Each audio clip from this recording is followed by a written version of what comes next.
भारतीय संविधान, जैसा कि अनुसूचित जाति जनजाति कर्मचारी कल्याण संघ NFL विजयपुर 8 वर्ष की भारतीय संविधान दिवस इस बात मना रही है, तो सभी को, मेरे देशवासियों को, हमारे संघ के सभी सदस्यों को, NFL विजयपुर के साथियों को संविधान दिवस की हार्दिक शुभकामनाएं, बधाइयां। साथियों, हमारे देश में बहुत सारी विभिन्नताएं रही हैं और हमारे देश की ऐसी परिस्थितियां थी कि वो उस समय पराधीन रहा, गुलाम रहा और कई हमारे देश में ऐसी राष्ट्रता, ऐसी कुरीतियां रहीं, इनकी वजह से हम लोग पिछड़ते रहे। हमारे देश को आजाद कराने के लिए बहुत हमारे देश के सपूतों ने, स्वतंत्रता संग्राम सेनानियों ने, क्रांतिकारी साथियों ने अपना खून पसीना बहा और कई वर्षों सदियों की गुलामी के बाद में हमारे देश को आज़ादी मिली। लेकिन देश की आज़ादी मिलने के बाद में हमारे देश में सबसे बड़ी ये समस्या थी कि इस देश का संचालन कैसे किया जाए। देश को संचालित करने के लिए संविधान, एक कानून, नियम होना चाहिए। उस नियम कानून बनाने के लिए हमारे देश में संविधान सभा का गठन हुआ, जिसमें डॉक्टर राजेंद्र प्रसाद शुक्ल और राजेंद्र प्रसाद जी, जवाहरलाल नेहरू जी और संविधान सभा की महत्वपूर्ण समिति ड्राफ्टिंग कमेटी के अध्यक्ष डॉक्टर BR अम्बेडकर साहब चुने गए। इसमें कई संविधान सभा में सदस्य थे। तो इस प्रकार से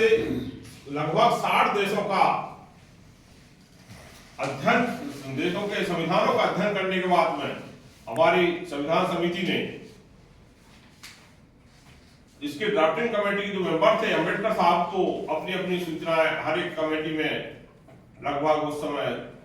300 के आसपास से भी ज्यादा इसमें सदस्य थे, कुछ में 12 के करीब महिलाएं सदस्य थी। तो उन्होंने अपना अध्ययन करने के बाद में अम्बेडकर साहब को वो ड्राफ्टिंग कमेटी में जो समितियां में जो सुझाव, जो व्यवस्थाएं जो थी हमारे अन्य देशों की साथ साथ हमारे देश की व्यवस्था के साथ वो कैसे संचालित की जाते हैं, उनको सौंपी गई और विशेष अध्ययन के बाद में उन अनुशंसाओं को, उन पूरी नियमावली को हमारे देश के अनुरूप बना करके 2 वर्ष 11 माह 18 दिन के बाद संविधान हमारा तैयार हुआ और 26 नवंबर 1949 को संविधान सभा में पारित हुआ। उसी दिन से हम ये संविधान दिवस मनाते हैं और पारित होने के बाद में 26 जनवरी 1950 को ये लागू हुआ और उसको हम गणतंत्र दिवस मनाते हैं। तो साथियों, यह संविधान ही एक ऐसा, हमारे भारत में गणतंत्र एक ऐसा हमारा हथियार है कि देश के अनेक धर्म, अनेक जातीय संप्रदाय और क्षेत्र को मानता है और देश की एक एकता और अखंडता को मजबूत करता है। पूरे विश्व में अगर हमारा संविधान इतना बड़ा है, अभी आप वर्तमान में चुनाव चल रहे हैं राज्यों के, लोकसभा के, जब भी हम चुनाव देखते हैं तो अगर एक राजा या रंक, ये महाराज, ये इसको समनशाही या इस फकीर जिसको कहते रंक को अगर समान अधिकार और देता है, मत का अधिकार देता है, तो हमारा संविधान देता है। तो ये व्यवस्थाएं हमारे संविधान में सारी अध्ययन के बाद में लागू की गई। लेकिन बात यही आती है कि हम राजनीतिक रूप से वोट के लिए तो स्वतंत्र हो गए, लेकिन जब तक पूरे हमारे समाज के लिए समानता नहीं मिल जाती, जब तक हमारे सामाजिक न्याय सभी लोगों तक नहीं पहुंच पाता, तो इस स्वतंत्रता का मतलब अधूरा रहेगा। इस स्वतंत्रता के लिए, सामाजिक न्याय के लिए, आर्थिक स्वतंत्रता के लिए और सामाजिक राजनीतिक व्यवस्था के लिए, सभी लोगों के लिए ये न्याय मिले, ऐसी संविधान में व्यवस्थाएं, विशेषताएं दी गई है सारी। लेकिन हमारी सरकार हो, चाहे केंद्र की सरकार हो, चाहे राज्य की सरकार हो, जब तक उनके लागू करने की इनकी मंशा है, हमारे नेताओं की मंशा है, जब तक सामाजिक न्याय और लोकतांत्रिक व्यवस्था हमारे मन में, हमारे नेताओं के अंदर नहीं होगी, तो हमारे संविधान की व्यवस्थाओं को, संविधान में दी गई ये प्रावधानों को सही से हम लागू नहीं कर पाएंगे। तो हमारे संविधान में आपके कर्तव्यों के साथ साथ अधिकार दिए गए हैं। तो अधिकारों के साथ में हम लोगों का एक कर्तव्य बनता है कि जो हमारे देश के लिए, हमारे समाज के लिए जो कर्तव्य है उनका भी हम पालन करें। संविधान के विषय में बोलना और इसके लिए समझाना बहुत बड़ा कार्य है। लेकिन हमारा ये पढ़े लिखे लोगों का दायित्व बनता है कि हमारे लोगों में ये जागृति आए, ये चेतना आए कि सब ही लोगों के धर्म हो सकते हैं, जातियां हो सकती हैं, अपने अपने ग्रंथ हो सकते हैं, अपने अपने त्योहार हो सकते हैं, लेकिन संविधानिक व्यवस्था के तहत में आज चाहे सामाजिक न्यायपालिका हो, चाहे कार्यपालिका हो, चाहे विधायिका हो, या हमारी मीडिया जिसको कहते हैं कि सूचना, जिनको सभी के लिए संवैधानिक व्यवस्था के चले और सारे संचालित हों, तभी हमारा देश मजबूत बनेगा। संविधान का